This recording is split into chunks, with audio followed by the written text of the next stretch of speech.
Hello viewers, আসসালামু আলাইকুম। আশা করি অনেক অনেক ভালো আছেন। আপনারা যারা 18তম নিবন্ধন গণিত ভাইবা দিবেন তাদের জন্য আজকের ভিডিওটি অত্যন্ত গুরুত্বপূর্ণ।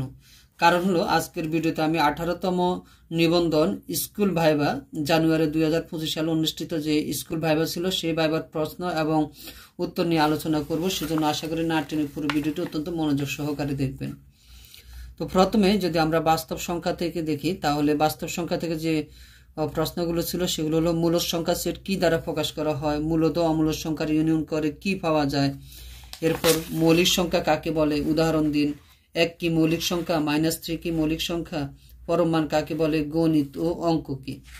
এরপর যদি আমরা দেখি জটিল সংখ্যা থেকে যে i⁻10 এর মান নির্ণয় করুন, মডুলার z=1 অর্থ কি, বাস্তব সংখ্যা কি জটিল সংখ্যা, ডিমবারের উপপাদ্যটি লিখুন, এককের গণমূল কয়টি ও কি কি।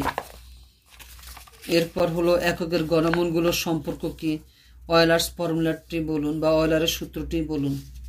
এরপর যদি আমরা ফাংশন থেকে দেখি তাহলে হলো ফাংশন কাকে বলা হয় বা ফাংশন কি, ফাংশনের ডোমেইন কি, ফাংশনের রেঞ্জ কি, কোডোমেইন কি, একক ফাংশন কি, একক ফাংশনের উদাহরণ দিন, একক ফাংশন নয় এমন একটি ফাংশনের উদাহরণ দিন, সার্বিক ফাংশন কাকে বলা হয়, সার্বিক ফাংশনের উদাহরণ দিন, জোড় ফাংশন কাকে বলে, বিজোড় ফাংশন কাকে বলে।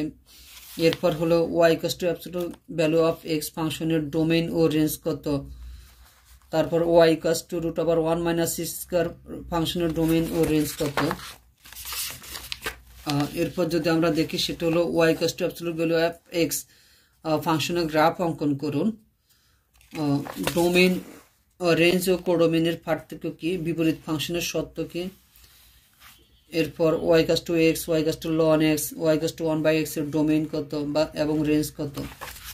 এরপর বহুপদী ফাংশন থেকে যে কোশ্চেনগুলো ছিল সেগুলো হলো একটি দ্বিঘাত সমীকরণ লিখুন, এরপর ax² + 2xy + by² 0 এটা কিসের সমীকরণ, এটা হলো সমমাত্রিক দ্বিঘাত সমীকরণ। আর শুধুমাত্র দ্বিঘাত সমীকরণ হলে সেটি হলো ax² + bx + c 0, কন্ডিশন হলো a ≠ 0, কারণ a 0 হলে এটা লিনিয়ার বা রৈখিক সমীকরণ হয়ে যাবে।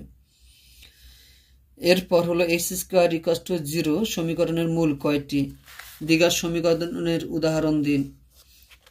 এরপর যদি আমরা ম্যাট্রিক্স থেকে দেখি তাহলে ম্যাট্রিক্স কাকে বলা হয়, তারপর একটি 2x2 ম্যাট্রিক্স লিখুন, এর বিপরীত ম্যাট্রিক্স লিখুন, কখন বিপরীত ম্যাট্রিক্স বের করা যায় না, অনুরাশি কাকে বলা হয়, সহগুণক কি, অনুরাশি ও সহগুণকের পার্থক্য কি। তারপর এরকম একটা ম্যাট্রিক্স দিয়ে এর অনুরাশি ও সহগুণক বের করতে বলবে। আর ম্যাট্রিক্স কি বিনিময় বিধি মেনে চলে না, কারণ ম্যাট্রিক্সের বেলায় a b আর b সমান না। এরপর বিপরীত ম্যাট্রিক্স কাকে বলা হয়, ব্যতিক্রম বা সিঙ্গুলার ম্যাট্রিক্স কি, বিপরীত ম্যাট্রিক্স নির্ণয়ের সূত্র কি, ম্যাট্রিক্স ও নির্ণয়কের পার্থক্য কি, সমঘাতী ম্যাট্রিক্স কাকে বলে, কখন দুটি ম্যাট্রিক্স গুণনযোগ্য হয়, নির্ণয় কখন শূন্য হয়। এরপর যদি আমরা বৃত্ত থেকে দেখি তাহলে বৃত্তের জ্যা কি, বৃত্তচাপ কি, বিন্দু বৃত্ত কি, বা পয়েন্ট সার্কেলের একটি সমীকরণ লিখুন।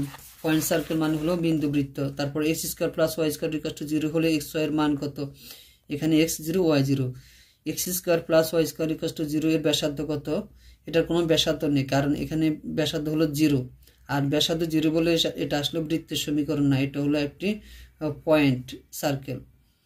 আর বৃত্তের সাধারণ সমীকরণ লিখুন, এর কেন্দ্র ও ব্যাসার্ধ কত, দুটি বৃত্ত দিয়ে কয়টি সাধারণ স্পর্শক অঙ্কন করা যায়, 4টি। এরপর যদি আমরা কণিক থেকে দেখি তাহলে পরাবৃত্তের সমীকরণ লিখুন, এর ফোকাস কত, উপকেন্দ্র কত, শীর্ষবিন্দু কত, দ্বিকাক্ষের সমীকরণ কত, এটিকে মূল বিন্দুগামী কিনা। এরপর উপবৃত্তের সমীকরণটি লিখুন, এর ফোকাস কত, এর কেন্দ্রের স্থানাঙ্ক কত, বৃহত্তক কোণটি। অধিবৃত্তের সমীকরণ লিখুন, তারপর পরাবৃত্তের চিত্র অঙ্কন করুন, উপবৃত্তের চিত্র অঙ্কন করুন, অধিবৃত্তের চিত্র অঙ্কন করুন। এরপর যদি আমরা ডিফারেন্সিয়েশন বা অন্তরীকরণ থেকে দেখি তাহলে হলো অন্তরীকরণ বলতে কি বোঝায়, d/dx এর অর্থ কি, dy/dx কি। এরপর d/dx x² কত, অর্থাৎ x² এর ডেরিভেটিভ কত হবে। এরপর বিভিন্ন ফাংশনের ডেরিভেটিভ, ধ্রুবকের ডেরিভেটিভ কত হবে, x⁻x এর অন্তরীকরণ বের করুন। তারপর cos x sin x, ইউবির ফর্মুলা। এরপর e⁻x এর অন্তরীকরণ, ধ্রুবকের অন্তরীকরণ 0, অন্তরীকরণ কেন প্রয়োজনীয়। এরপর যদি আমরা যোগজীকরণ থেকে দেখি তাহলে বিভিন্ন ফাংশনের যোগজীকরণ, e to the power x এর ইন্টিগ্রেশন কত, sin x এর ইন্টিগ্রেশন, cos x এর integration, x e to the power x এর dx এর সমাধান কিভাবে বের করবেন, integration of ln x dx এর মান বের করুন।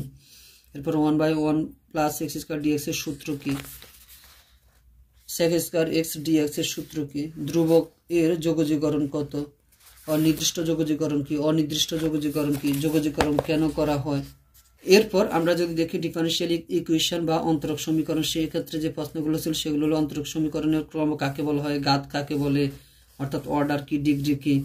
তারপর বার্নৌলির অন্তরক সমীকরণটি লিখুন, বার্নৌলির অন্তরক সমীকরণটি কোন ধরনের, একটি ফার্স্ট ডিগ্রি ডিফারেনশিয়াল ইকুয়েশন লিখুন। তারপর এরকম একটা ডিফারেনশিয়াল ইকুয়েশন দিয়ে বলবে এর ক্রম কত বা অর্ডার কত, এর ঘাত কত, সমমাত্রিক সমীকরণ কি। তো ভিউয়ার্স, ভিডিও শেষে একটি কথাই বলবো, আপনারা যারা 18তম নিবন্ধন গণিত ভাইবা দিবেন কলেজ পর্যায়ে, তারা অবশ্যই জানুয়ারি 2025 সালে অনুষ্ঠিত স্কুল নিবন্ধন গণিত ভাইবার প্রশ্ন এবং উত্তরগুলো ভালো করে জেনে যাবেন। কারণ যখন কোশ্চেন জিজ্ঞেস করা হবে তখন কিন্তু আপনাকে স্কুল কলেজের সিলেবাস অনুযায়ী জিজ্ঞেস করা হবে না। আপনি যেহেতু গণিত নিয়ে স্টাডি করেছেন, সেজন্য ম্যাথমেটিক্স রিলেটেড যে কোনো বিষয় আপনাকে জিজ্ঞেস করতে পারে। তো আশা করি ভিডিওটি আপনাদের ভালো লেগেছে। ভালো লাগলে অবশ্যই লাইক, কমেন্ট এবং শেয়ার করবেন। আর যারা আমাদের বইটি সংগ্রহ করতে চান তারা আমাদের ফেসবুক পেজে ইনবক্স করুন। তো সবাই ভালো থাকবেন, সুস্থ থাকবেন।